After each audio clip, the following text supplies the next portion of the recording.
He put an intake on his car, though. That's not in the stage 1. That's not stage 1. Yeah.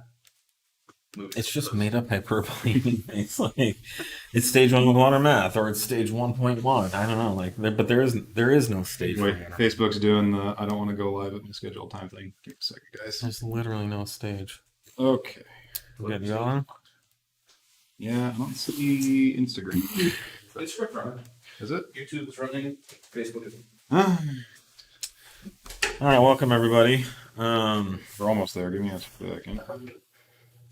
Hey there. Please. Do you have a YouTube up yet? Or I'm sorry, Facebook. Yeah, Facebook's good. Okay. All right, welcome everybody to 034 Live. I'm Javad Shadzi. This is Nate Stewart. Yeah, that'd be good. I'm the CEO of 034 Motorsport, and Nate is the Director of Software Engineering.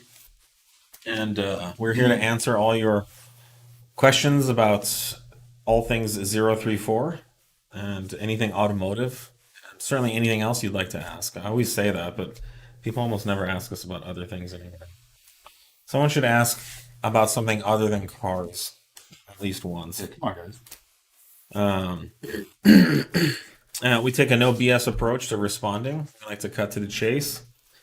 And I think we have a good track record of good, accurate information. In fact, someone tried to call me out this past week saying that we bashed the 207mm pulley and then reversed course when we made our own. We did? Yeah, well, that's what they said. And then I think his name's Eric Waller. He did a YouTube video, and then it was kind of like a Breitbart hit piece. You know, so you take a short clip of something, and then you say, compare it to something else and say it was salacious. But no, we didn't bash 207mm. I think we've always recommended the smallest pulley that will accomplish the goal you're looking for. Yeah, and ultimately you're just making heat if you're we recommend over-pulleyed. Ratios, right? There's no such thing as a certain size pulley. There's a ratio that the supercharger sees, and so 207 crank pulley with a factory supercharger pulley is a ratio that we've always supported and deemed safe. We do always recommend running less than more, but people want to run higher ratios.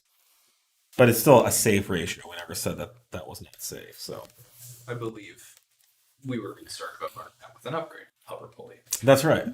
If you run the 207 with an overdriving supercharger pulley, then you can start getting into some really Lots of people do that, though. high ratios. Yeah, That's not something we've, Yeah, I think I mentioned it's not proven to be safe like our other ratios that we offer. Yeah, I stand behind that. So, anyways, if you'd like to call me out on anything I've ever said, I'll be happy to respond.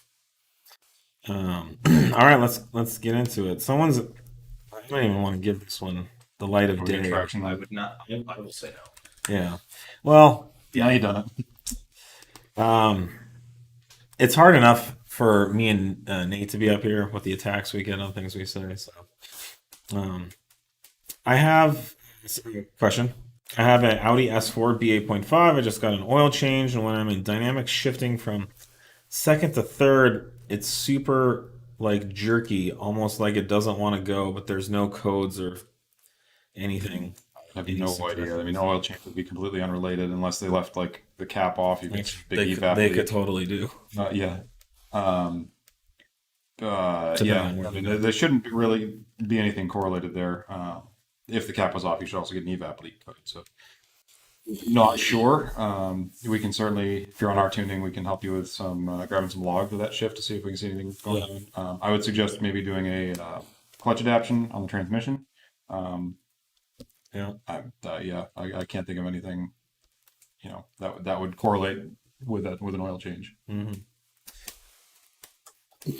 Hey guys, noticed my J-hook rotors for the B9 SQ5 buzz a lot. Thought it was something else and verified with a friend with same rotors. His car does the same. I think it's air passing, but it's loud. Yep, they make noise. They make a little bit of noise. I mean, on track at least, it's very noticeable when you get on the brakes hard. Brakes get noisy on track, even stock brakes. He's talking about the driving. Yeah. Yeah, I mean, Not I've got them on all my cars. any rotor that's got a dimpling or a slotting, grooving holes, you're gonna have noise. You get that pocket cupping past the pad. Yeah. So it's just I just don't. I mean, I'd say it's noticeable. Yeah. It's not that loud. And yes, any rotor with any kind of drilled, slotted, J hook, you name it, is going to generate some sound just from the irregular surface, the rotor passing over it. But there are factory cars, Oh yeah. that have, No, I mean Audis come with. any of the slot of the TTRS, the drilled rotors have made a sound when you get on them. Yeah. So it's just a function of the I've got them in my Q7, which is dead quiet. And like I said, I could notice it, but it's not that loud. He's clarifying that it's not when he's on the brakes, it's just working around the street. Is that I mean, not on the brakes? No, I don't think so. I've heard it in one of our cars, and not on it. it might be down to the pad shape, the profile of the leading edge on the pads. Some those can vary quite a bit. So it might be that whatever profile is on the pads you're on is aggravating it. I don't think I could say I noticed that. Yeah, I don't know that I have either. Also, if they're brand new, like bent pads, bent rotors, see other ones. Hard to know, yeah. Yeah. But no, there's nothing really abnormal about those slots. It's a very standard No, it's. I don't know. process. I wish I could. I don't doubt that this person thinks it's loud. I don't know what to make of it. It would be if they're local. I'd love to experience it for myself. Mark 8 GTI versus 8Y A3, which is better? Any difference between the two? They're very similar cars underneath. Think there's much of a difference. What's the engine difference? The 8YA3 has the Gen 3B. 3B. It's in between. Yeah, it's Untunable. it's no, it's not untunable. It's the only car that got that motor. It's kind of an oddball. It's the early turbo with the late ECU, basically. An early motor with the late ECU. You really can't go wrong with a GTI. That's always going to be the most supported car. We see this problem when people buy Tiguan's and Golfs, and the GTI always has support. Yeah, the A3, it's a hit or miss. The previous generations were almost all fully supported, but then in 2017 they threw in this one weird, different ECU with a MAF. Like it just came in 1 year. There's some weird parts bin stuff they'll do from time to time, and it's unfortunate. The A3 is a much lower modified vehicle.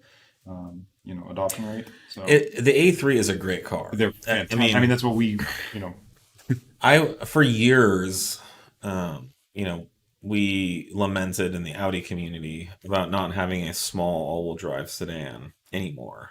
The A4 was still pretty big, and when the GTI came out with the SG, and then the hull decks was in some of the other Audis, it was like, man, it'd be so good to get like a 4-door Audi sedan with a hull decks all-wheel drive system that's small, compact, light, fun. And when Audi announced the 8V, I thought it was going to be so popular. Yeah. And it ended up kind of being a dud in the performance market. Yeah, I mean, we obviously sell a lot of parts for them, but I thought there would be people doing track cars and track builds and just having a lot of fun with them, and that all went to the GTI. Yeah.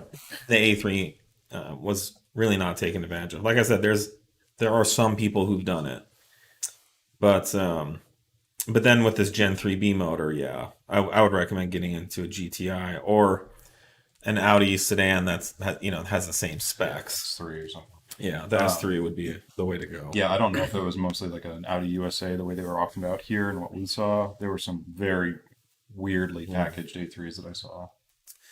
But I mean, that's just such a great format, compact 4-door sedan, all-wheel drive, great power. You can get 400 horsepower from. If I install the Mk7.5 GTI MQB Insuction bundle, do I still need the turbo muffler delete? I believe so, yeah. So the turbo muffler delete is on the outlet of the turbo, so that's not the insuction is everything on the suction side. So that would be like the blow motion side would be the turbo delete, for turbo muffler delete. So yes, you will still need that as well. There's no sucking going on with the turbo muffler delete. What can we expect from the 034 open house this weekend?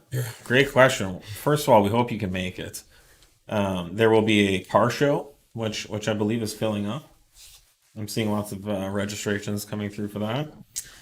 We will have some local vendors and car clubs exhibiting. There will be 034 Motorsport facility tours that you can experience. It is an open house, so our facility will just be kind of open to check out and see. There will be lots of car peeps here hanging out, hundreds and hundreds of cars.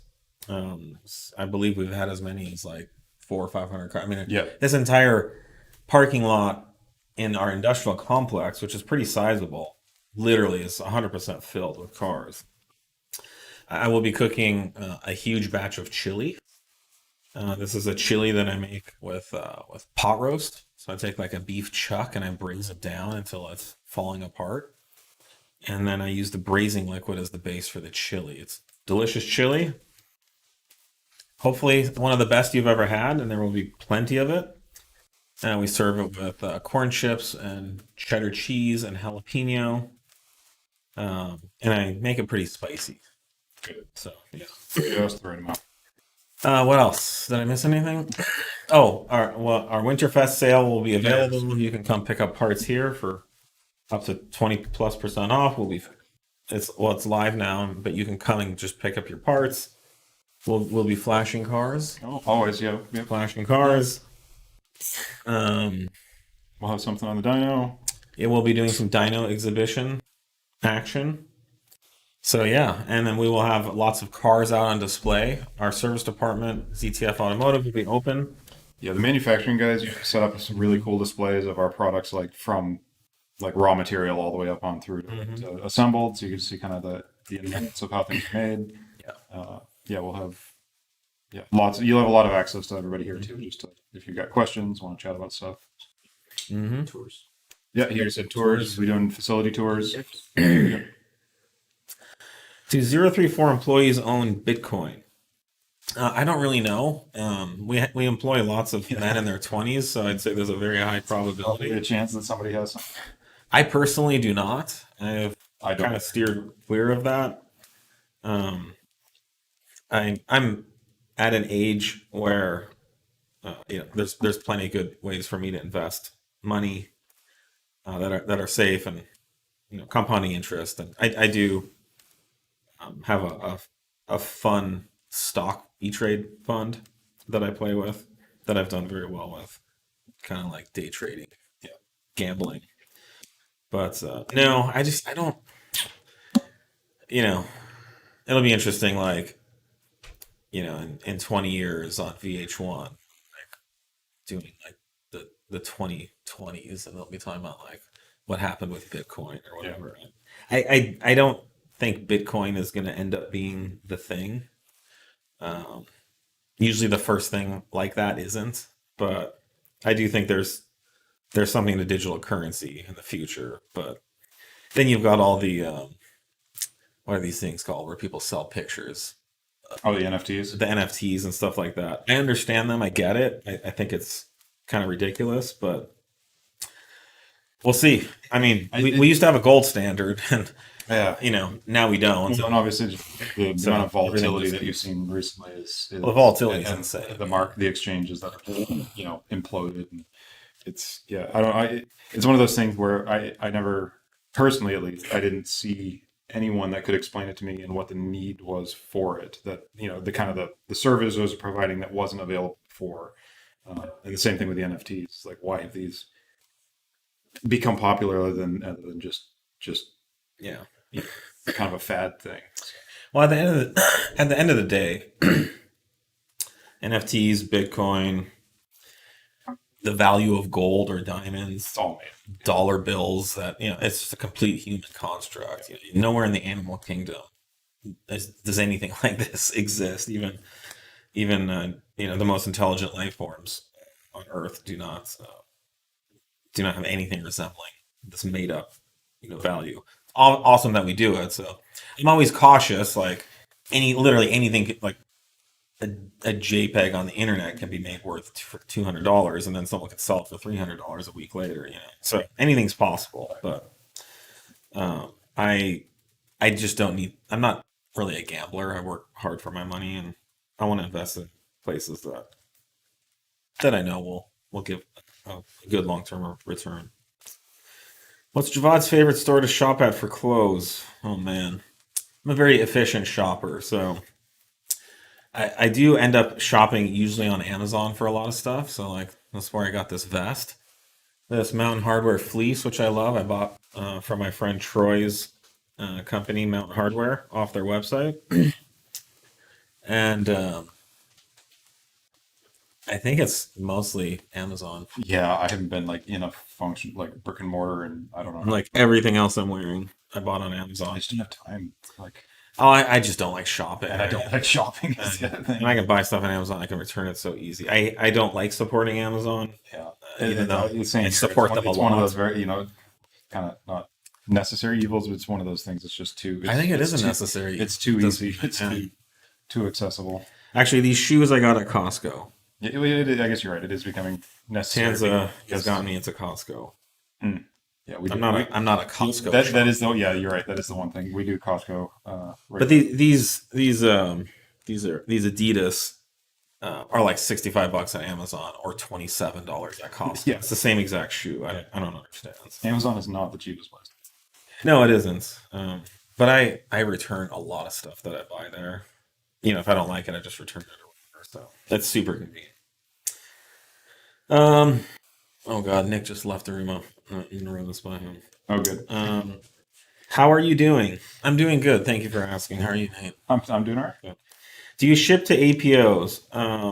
Armed Forces in Europe. We do. It's not easy. We can ship to them through USPS, I believe. As far as the website, I'm not sure what the website will give for options if you put an APO in.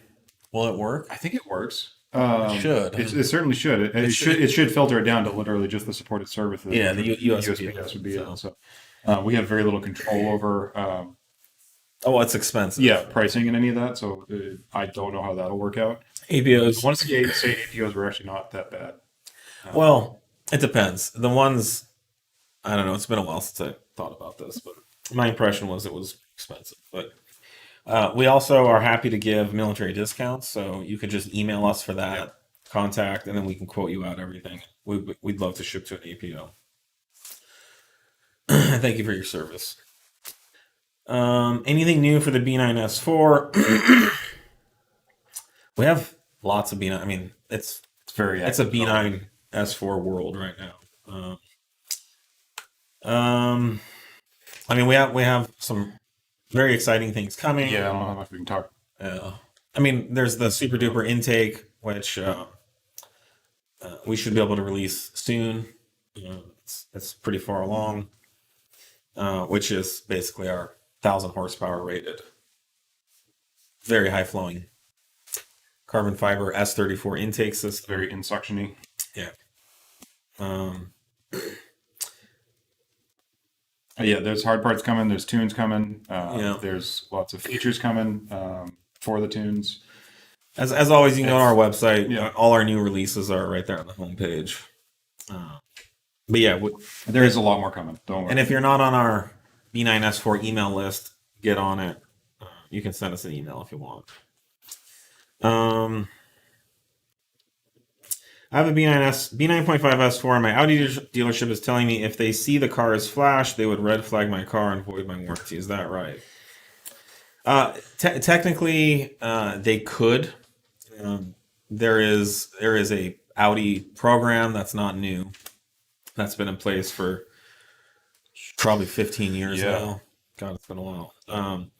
Where the factory was warrantying cars that had issues that were related to bad aftermarket products, not like 034 products, but particularly a company that used to exist called Stasis was doing some real bullshit product. I can badmouth the shit out of them because they've been out of business for like 10 years and they freaking embezzled and stole people's money and stuff. But Yeah. but basically, Stasis came up with this supercharger kit, which was basically a Magnuson supercharger kit. Or was it a VF kit? Jeez, I think it was probably. Was it VF? Was it? I think it was just a VF kit. Anyways, they were selling it as someone else's supercharger kit as their own, and they had some pretty bad tuning for it. And so people would install the supercharger kit, the car would have major running issues, and then Stasis would tell them to go to the dealer and get warranty. I think I don't know if they told them to go to the dealer. But They did, yeah. They advertised it as having a warranty when they sold it as well, which was That's different. That was their private, whatever they were calling their warranty, which didn't end up existing. But yeah, then they. No, that's different. What I'm talking about is specifically TD1 was created from Stasis, yes, I agree. sending their customers to the dealership to get warranty. And in one particular case, a dealership had spent tens of thousands of dollars on an R8 trying to fix it. And there just happened to be like a corporate level, like troubleshooting Audi exec at this dealership. And when he finally saw what was going on, he was horrified. And they released their TD1 program shortly after that. So I'm just giving the history of that's where this came from. All of our tunes and flashes can be flashed back to stock easily by yourself. And so when you go to the dealership, your car will have a stock factory ECU tune on it. At that point, the only thing the dealership could possibly do would be to look at the flash counter. Well, and that depends. Like any of the current ECUs, we also set that back to what it was when we started. When we first flashed. No, I think what I said is right. The only thing they could do is go look at the factory flash counter to try to make any sense of it. There's what they see is going to vary. There's potentially other modules that store information. It's kind of that's still a black hole of what exactly they're able to look into. But we do everything we can. Leave it as we found it. But at that point, I think we see it much, much less rare for anyone to lose their warranty over something like that. As long as you go to the dealership with a factory tune on it, the factory calibration on it, we see very few issues. And if they do try to give you a hard time, you have lots of plausible deniability at that point. Well, I can't think of any. Well, there's no instance where the tune has been the fault of some sort of warranty claim. So we're not trying to That's the other thing is play dirty here. Our tunes don't cause damage, to the engine, so you won't need to use your factory warranty for that. But again, the dealership can try to void your warranty for any reason. They can void your warranty if you have aftermarket wheels on your car. They do have a legal liability or an onus to prove that whatever you did caused the failure. And even if they're trying to say that you had a tune on your car, they're in a dubious position to even try to prove that. So the reason we talk openly about this is it's America. You are a consumer. You bought the car. You can tune and modify the car if you want. You have a legal right to do that. Audi cannot prevent you from doing that. Audi has legal responsibility to give a warranty on the car and fix or repair the car if there are any factory defects or issues. So they will try to get out of that, and as a consumer, you should hold them accountable to that. But we have many, many thousands. It would shock you if we're not going to say, but we have thousands and thousands of B9 S4s tuned in the US, and most of these cars have warranties on them. So if you want to have fun with your car, if you want to go to 0 to 60 in 3.5 seconds with just a flash and some light modifications, it's a great time to do that. We're not seeing widespread failures or anything like that. Nothing, not even, what's the opposite of widespread? Narrow spread failures? I don't know. There's just atypical. There's not any issues out there. Should we talk about the B8? I think it might be time. Oh yeah. 3.0 T mod? That is entirely up to you. I'd say so because we're coming up on it. They're gonna be here soon. All right, so let's we've been very Apple-esque in our skirting around. our big B8 3.0 T 30 horse. industry rocking. Oh boy, how many? What is the cliche, the Stamen's thing? Mind-blowing modification. Get ready to have your mind blown. Let me just put it that way.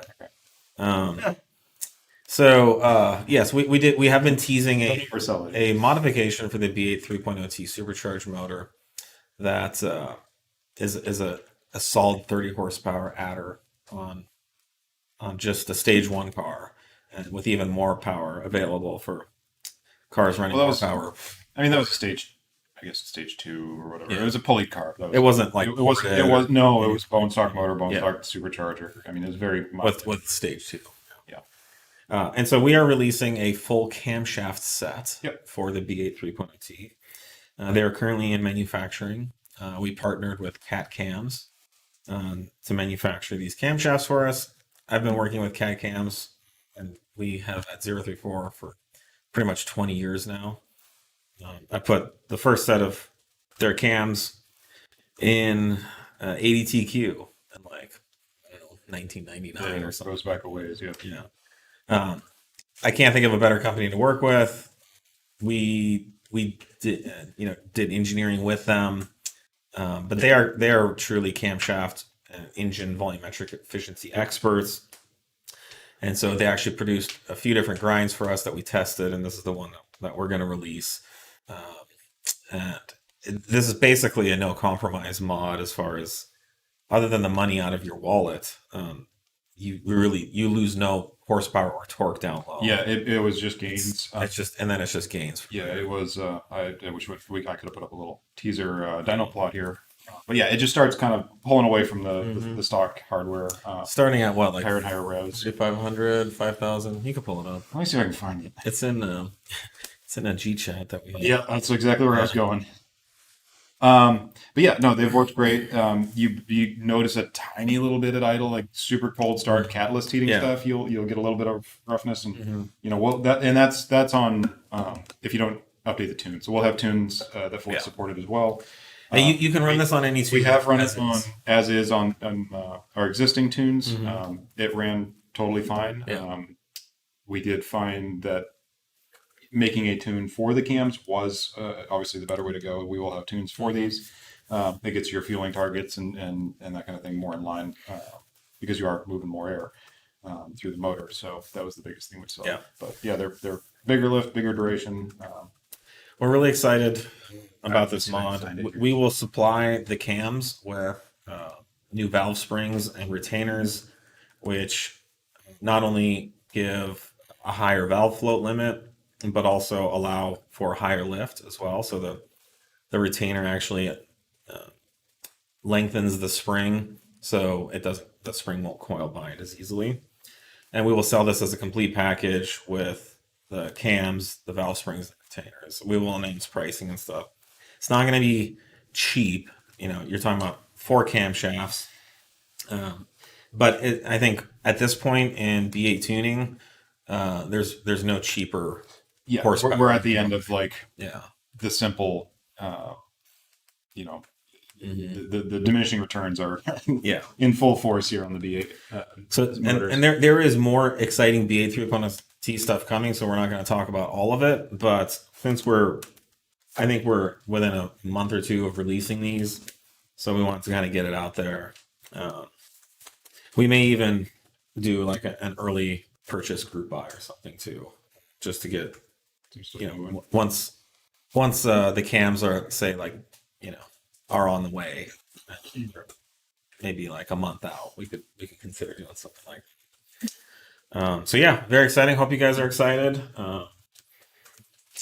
And I'm really interested to see what you all do with these cams out there and how this helps continue to push B8 even further.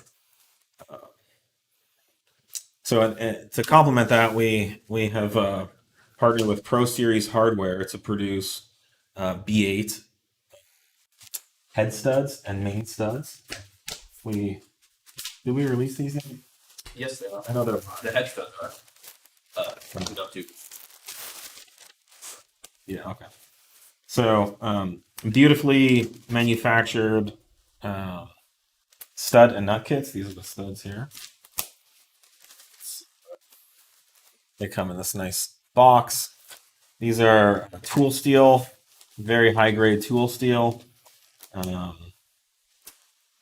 Impeccable quality. They come with a tube of grease for proper torquing. They come with full instructions.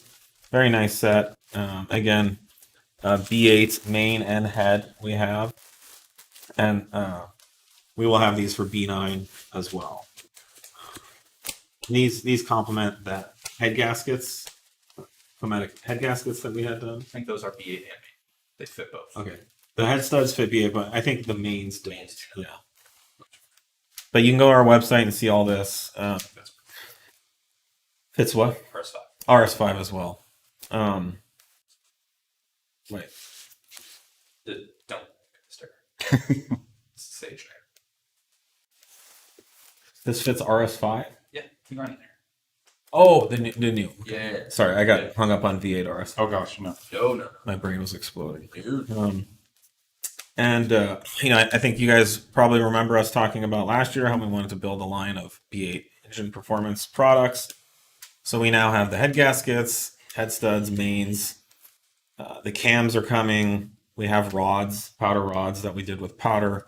So we now have basically everything to build a really solid B8 320T FSI supercharged motor. We're gonna stick with running factory pistons on these because we just didn't find a need to change or upgrade those. But excited that that this is all coming together, and I think we started talking about like a year ago. So Okay, I mean, I'm almost able to get the image up here. okay, wow, a lot of clicking. A lot of clicking going on. It's like on this computer, I got to get it over to the streaming computer. What Nate was doing is like when you're checking into a hotel, and they're just like typing for like 8 minutes, like nothing's happening. It's like what? Can I see your driver's license? Yeah, and then they steal your identity. Did I even? That actually happened to me in Dallas. Oh, I have to accept my image that I just sent myself. Here we go. There we go. Hold on. Not there yet, but I'm closer. All right. This is literally just a straight pull from the dyno, so nothing pretty here. We're gonna get dyno smoothing jokes. Oh god, yeah. let me replace my previous dyno smoothing chart that I had on the streaming PC here. Just don't want to hurt anyone's feelings.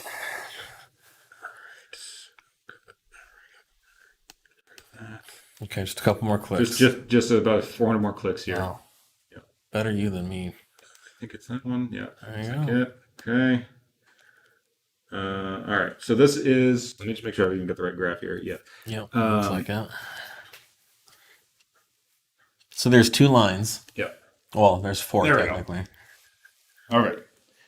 So yeah, there's horsepower and torque. Yeah. See, right at 4, it starts diverging. Yeah. One's with the cam set. One's with stock cams. Nothing else was changed in the motor.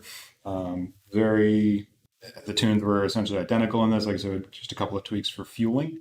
But yeah, that was kind of where we ended up on the E45. So this is horsepower where once you are accelerating and you're in the power band and you're shifting, you're going to be in the power the whole time. You're not going to ever shift and fall below 4,000 RPM. And these you can see the notes in there. These are this is internal testing. These are what we were calling the stage 2 cams, but these are going to be the only cams we're going to be offering. So don't get too confused there. We had multiple stages and profiles we were testing. We will release a stage 1 cam set. It'll be this will be what is going to be released as the stage 1. Yeah. Can you tell that David guy what stage it is? Oh, I think we just got for canceled. Just for stage 2, stage 1. So this is like goes back to the Bitcoin thing. Stage 2. The staging nomenclature. It's just come out with stage a human construct that doesn't exist. That's right. Stage 6. Stage 69. Yeah. I feel like that could cause some like pistons crashing into valves. I think it would be the other Oh, way would it be around. valves They'd- also crashing into pistons if it's the, Exactly. or would it be, Yeah. it'd be the oil squirter under the piston? You're right. Yeah. You don't want rods in your window strip. So, anyways, let us know if you have any questions about that. We're going to move on to other questions and innuendos. Will your IS20 ECU tune from the Mk7 GTI work on my B9 A4? Oh, nice try. No, not even close. Totally different. Totally different calibrations, different turbos, different. Many things are different. Different ECU generations, Yeah. different all things. So I like the way you think. I wish it was that easy.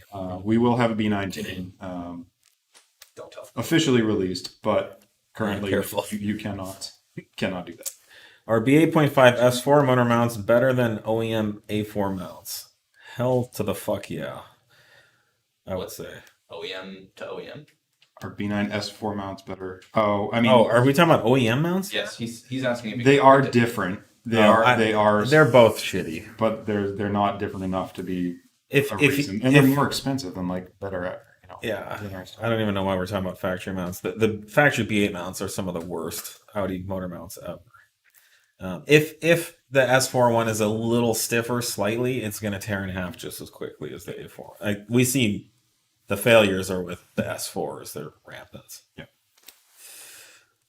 Yeah, the whole reason we have mounts. Yeah, is just because of the number of failures. If you're interested in replacing your motor mount, go with our street density. It's standard. Yep. It's well accepted out there that it's the standard. Oh god, drivetrain Lasj questions. Skip that. I mean, we have a whole piece on Yeah, we do. drivetrain Lasj. But this is actually not bad. I don't think so. It's there in brand new cars. Lasj, not to get too much in it. Drivetrain Lasj is built into the drivetrain because you cannot have a zero Lasj, differential transmission set. Like there has to be some play between the gears to account for in every joint thermal system, so expansion and everything. You've got three differentials in there. You've got drive shaft with But all those joints. Lasj differences add up. Inside the transmission to the rear diff and everything. So it typically doesn't get worse, but there is Lasj in every drivetrain. Sometimes it's dampened out so you don't hear it or feel it. Yeah, I mean our throttle response and basically it's basically a driver input lag mapping, you could call it, where it kind of dampens the driver's input.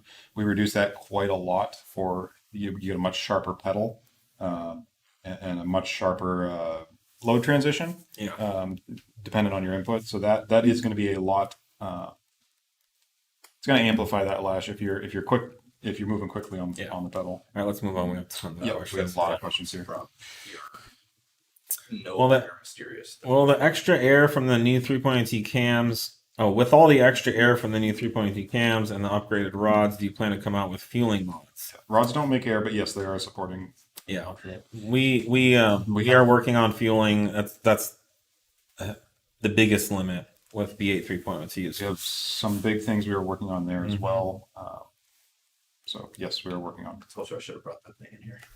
We're just we like to talk about stuff, obviously, but we just don't want to get ripped off any faster than we have to. So Yep. we're being measured on how much we talk about stuff when. That's always an issue, right? Because all of our competition watches this. They actually comment on it. Outside of this format, I hear about stuff. Sometimes they get really butthurt. Sorry, guys. Are you guys going to come out with a low pressure fuel pump upgrade for the 3.0T? We have our universal fuel surge tank that we're working on that we will be releasing for various applications. And that will be a very high flowing, no starvation. Yes, it Low pressure fixes fuel. all the starvation Yeah, issues. zero If you run that starvation. thing out of fuel, you're out of fuel. Yes, you actually used all the fuel. Any hard part recommendations for the RS5 competition since it already has upgraded sway bars and coilovers? I'm not real familiar with that car. Yeah, we haven't like benchmarked those parts compared to like Yeah. previous RS5 compared to our stuff. I'd be shocked if the competition sway bars are anywhere near as stiff as ours. But it's possible. We haven't. There's very few of those cars out. I would say if you'd like, maybe get in touch with us through contact, and we can put you in touch with our engineering department, and then they can kind of talk to you on evaluating what those sway bars are. We can also try to look. We can probably get one in. Yeah. But I don't know how many of those cars are out there. It's probably just like 20 or something like that. Yeah, the question right above it is actually related to that too. Well, the B9.5 RS5 tune overwrite any of the OE enhancements made by the RS5 competition. Example is the remapped throttle, rev limiter versus shift at redline, full revs, and park, etc. I mean, we don't go and like wholesale just bring the current B9 RS5 file in. It's going to be mapped and changed based on what the competition is at already. Everything you listed there, though, is already in our performance mappings. So it'll likely be very, very similar to what our end result is on our current RS5. Yeah, I mean, I don't think there's anything super special in the factory RS5 competition tune that we don't already do. Yeah. So Yeah. It's half of what. Right. It's our tunes are very enthusiast focused. The competition models are generally just like it's that 50% mark between enthusiast and your everyday driver. Yeah, I mean the competition's a big deal in the factory world, but once you're out here with us, it's no do-si do. How is the 93 stock injector A10 file coming? Very good. He's working on things currently that are very related. Should be releasing it soon. I installed your SuperDuper throttle body on my B8 S4, tried to adapt it and kept trying, but always getting an error code and it says adaptation aborted. Seems the throttle body is working with the car though. Thoughts? It can be tricky to get those factory adaptations working. They are very sensitive to voltage. That's something I have seen. So if you've got a battery that's kind of marginal, it might just work if you bump up the system voltage a bit, tender or charger. If you've got other faults in other modules, it will abort tests like that. So it's hard to know. Those factory calibration tests can be dicey to run on some vehicles. Mm-hmm. Why do you guys recommend not using the subframe locking collars on steel subframes? I don't think We've never what? ever. They don't. Disrecommended them. Yeah. No. No, we have them for steel and aluminum. Yeah, we have them for both, so I'm not sure what that's. I know the subframes are different. The aluminum and steel are different. Yeah, you need the steel one for the steel subframe. Yeah, it's if anything, we said don't use the aluminum version on the steel. I'm wondering if he was looking at the aluminum set and it said not for steel subframes or something. Maybe he can clarify because I'd like to know that. Yeah. Exhaust for B8 SQ5. Yes, we have a ResX coming soon, which is a great. That's what you need. You don't need a whole new exhaust. You just need the ResX, which we remove one of the resonators under the car to spice up the exhaust sound for a fraction of the price of a full exhaust. And you can actually ship it. Yeah, it's kind of a nightmare to get to. And it does shave some weight off the car as well. Mm-hmm. Not that I mean, the SQ5 MILF could always use less weight. Weight in the right places. Is there any more power coming out to the B8.5, or is that it? Man. Well, yes, there's more power coming. Yeah, there's always more power until there's no more power. Yeah, but we're not at that point. Yeah, no, we're at the kind of this pivoting point where we need to get these other supporting mods built up first, so that we can get the fuel, the air, and the rest of the things into the motor before we can turn it up. The key is fuel. So once the fuel opens up, then power can open up, and then the supercharger is also the limit too. Mm-hmm. But there is upgraded supercharger in the mix. Yep. More fuel is in the mix. Low torque numbers for the Mk8 GTI Stage 1 yet. Those are done. I just need to get them formatted and ready for the website. Yes, I have all of that data. I have your ECU and TCU stage 1. What would be the easiest stage 2 I can go to with the least amount of hardware to install for a C7 A7 3.0 T? Okay, hold on. Let me read this. Stage 2. Easiest stage 2. It would just be Pulley. the crank pulley. Yeah. Yeah, you just need our stage 2 crank pulley setup. You're good to go. 179 crank pulley with our supercharger pulley. Stock pulley.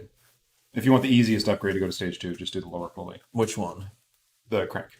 I know what size. Oh, I mean that's up to 179 is the 170. that 179 gets you into like the normal stage 2 file, Okay. or the normal stage 2 ratio. Yes. Why don't you guys get into the Mercedes world? Oh god.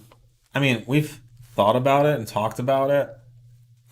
It's not a very big market, and so when you're looking at a market like Mercedes, not only do you have to create all the parts and products, you also have to create the customers, right? You have to develop a market that doesn't exist. As they call it, it's called a greenfield opportunity in the investment world. And that's just, you're looking at a green field and you want to build a shopping center. So you have to do all, as opposed to just taking over a current building and repurposing it. So, and there's just not a lot of performance inherently built into Mercedes. Obviously there's AMG. There's some models that turn it up. And those models perform very well. And there are some tuners out there for them. But when you look at Volkswagen, Audi, BMW, that's really where the customer is, the cars. There's a lot more competition, obviously, but I think Mercedes would be something we would look into if we felt like we needed another brand. It would certainly be in the mix, but I personally don't know anything about Mercedes. It's way outside. I know some of their motors busy enough with the stuff we're working on. Some of their motors have 3 valves, which was interesting. But yeah, one of the keys to being successful with anything that you do is focus. If you can focus on one thing and do one thing really well, you will be successful. I guarantee it. If you can focus on 2 or 3 things and do them really well, even better. But if you do as too much that you lose focus, being focused is kind of arbitrary. But when I say focus, I mean having enough focus to do it well, to get good results. But when you start spreading yourself thin, you just end up doing a bunch of stuff bad. It's not good. Would I be able to run stage 1 E85 without a trans tune on an RS3? You're gonna hit some limits. I believe it'll run just fine, but you're gonna be limited on the torque output from the TCU. Yeah, I mean you can, but it's not recommended.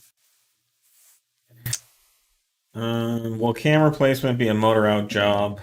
I mean, typically yes, but I Trying to remember if they did a motor out on ours or not. I don't think they did. I think it was all in the car. we did it here in our service department, and it was motor in. Yeah, one thing you might want to, if you guys are thinking about this too, is kind of step back and take a look at, this is going to be kind of a lot of new stuff going in. Not everyone's done timing chains at this point, or fuel injectors. You might want to kind of figure out while you're in there moments, and this might be a good opportunity to kind of address that too. Motor out is not, it's not required, but it's one of those, like, it's gonna be a lot more comfortable doing it with a motor out. By the time you get the valve springs and all that in there, if you're doing that, if you're doing head studs, then head studs would be because you got to pull the heads anyway to do gaskets. So no, I think I would certainly consider it a reasonable motor out job. Yeah. If you're a home mechanic and it could just be easier just to pull the motor. These motors, this stuff's so modular. These motors are not bad to pull. Would your ZFA tune work on my B8 SQ5 3.0 T with APR single pulley file? I think so. Dear God, get off that But file. that's an old file. They haven't done anything with it in ages. Yeah. You should upgrade to our tune with our ZFA tune, and we will give you our switching discount. Yeah, yeah, exactly. We have a competitor switching discount that'll knock that price down a bit. I mean, there's at least one other option where I would be like, well, that's a pretty decent tune. You could just stay on it, but not the APR one. Is it possible to have a minor oil leak from an overfilled oil change on a 2015 B8.5 S4? Or is there a common oil leak issue following an oil change, or maybe I just have a legitimate leak? Lots of oil change issues this week. Yeah. There's nothing common. If you overfill, you can certainly run into new places for oil to find its way out. Just if it starts getting flung by the crankcase, if you start getting overcoming your PCV system because you've got airways that are getting kind of overrun with oil, that can certainly exacerbate some oiling issues. But no, I can't think of anything like, oh yeah, you overfill at half court, it leaks out here kind of. How early is too early to tune a new car? Should I make it through the break-in period? I mean, we've had cars in the low double digits getting flashed. It's being tuned has nothing to do with break-in. Break-in is how you drive the car. So you could still flash it, and breaking in is whatever the recommendation is not to rev over a certain RPM or a certain throttle load or something like that. I personally don't really subscribe to break-in. I drive cars hard right out of the box. and Cars I drive always have great compression. Time and time again, the motors we have here tend to be some of the happier examples we come across. And we're not. The reality is, if prescribed, a motor is built properly, it will break in the first few seconds of running.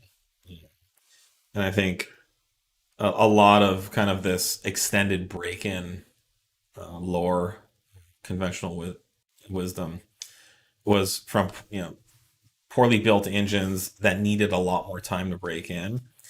And so these engine builders just keep saying, yeah, go drive them, and you need 1,000 miles, blah blah blah, and eventually it either kind of breaks in a little bit more, or the customer kind of moves on and forgets about it. And I guess the other thing there is, like, what does your dealer say when you buy a new car? Are they giving you a prescribed break-in I've period? never been told anything. Yeah. And these OEMs have but there are There's a BMW 7 Series with a V8 that in the first 1,000 miles you're supposed to redline it 10 times, right, in the owner's.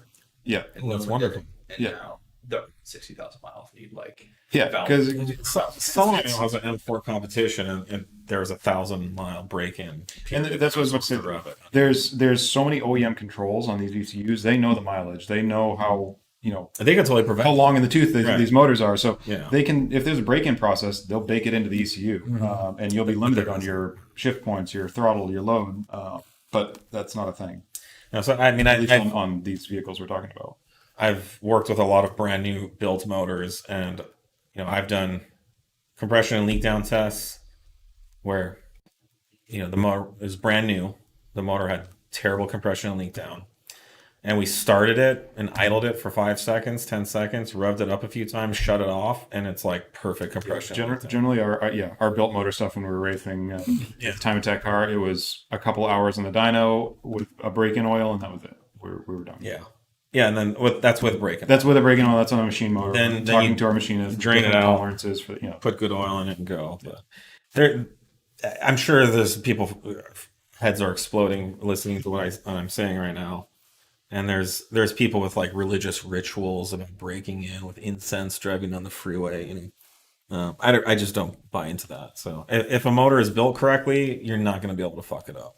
It will break in and it will be fine. If your builder is telling you there's a break-in procedure and there's a reason for it, that's one thing. But mass-produced stuff like this, a lot of times they're just trying to buy more time on why the motor is not sealing. I see some stage 3 B9 builds. Smart turbo diverter valve. Is this necessary? We have not seen. I'm not familiar with that, and I've never seen a reason for that.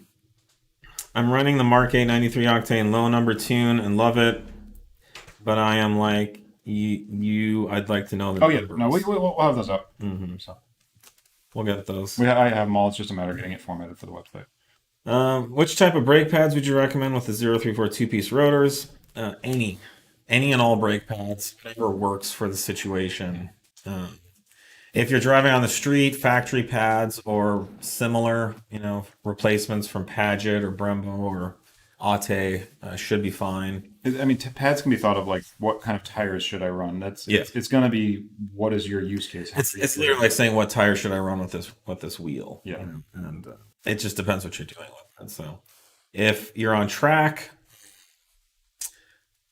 Paget makes great race compounds. Hawk, Porterfield. It runs the gamut. Yeah. There's a ton of good stuff out there. The challenge is if they make it. Yeah. Brembo has really nice racing pads. So we don't have a particular recommendation at this time. We are looking into doing brake pads again. And we're going to be testing some stuff. Yeah, we have a supplier that can basically do whatever we need. So excellent. And brake pad compounds, it's kind of like brewing your own beer. It's like, well, how much of this do you want to put? How much of that? And you have like 5 or 6 different variables that you can play with.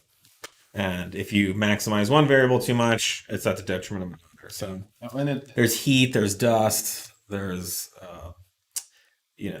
the amount of friction it generates. It's a level of abrasiveness. And it still all comes down to how you drive the car. I mean, even if you're on track, you put 2 different people in the car. One guy's going to come in, brakes are fine. The other guy's going to come in, everything's on fire, and the wheels are falling off the car. So there's very different levels of. And the biggest issue for a lot of people is dust. As much as people want great braking, if your car is just covered in dust all the time, it's just not worth it. So. Yeah. And frankly, I'm just not a big believer of like super high performance brakes on the street.